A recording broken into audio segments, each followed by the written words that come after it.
Pre-qualification versus pre-approval. Why do you need either, and why should you go for pre-approval?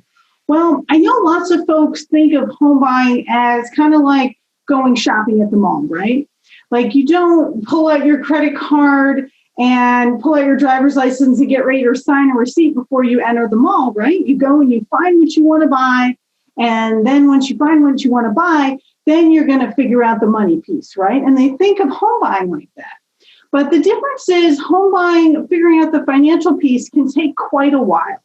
So it's better if you think as pre-qualification and pre-approval as kind of like, you have the money, you can afford to purchase the home, there's no problem there, but you want to demonstrate to the seller that you are a strong buyer, even when you're home shopping, and you want to have that piece of paper ready to go, showing that a bank or lending institution has already gotten behind you and agreed to lend you the money. And it's going to make you a much stronger bet in this seller's market.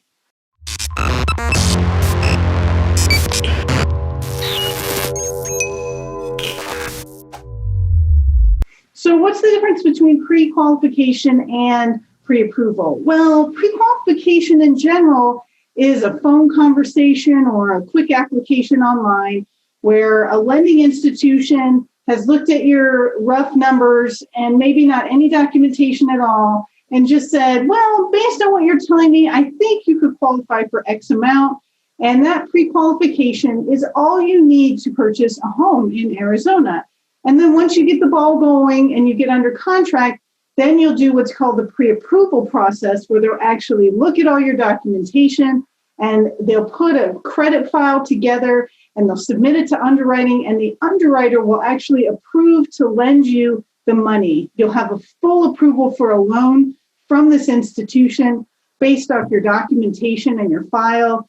And that's the real stamp of approval saying you 100% have a loan, versus the pre-qualification, which is just like, we think you could qualify for this amount, but they're not making any commitment to lend to you.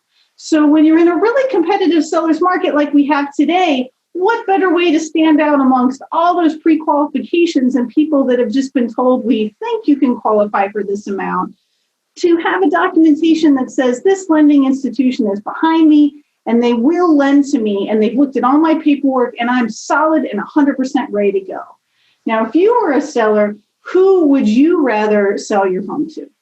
And that process can take days to weeks, depending on how much paperwork you have and any questions they may have and putting together your file and time for the underwriter to look at it.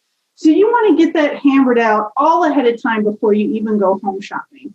And then sometimes, it doesn't happen often, but sometimes there are bumps in the road to pre-qualification and pre-approval. And there's something that you didn't think of that you need, or there's something that's going to make it more expensive than you thought. So it's really important to figure out this money stuff ahead of time. So this is your tip for a strong seller's market. Go for the pre-approval. You'll have a much better shot at the home of your dreams.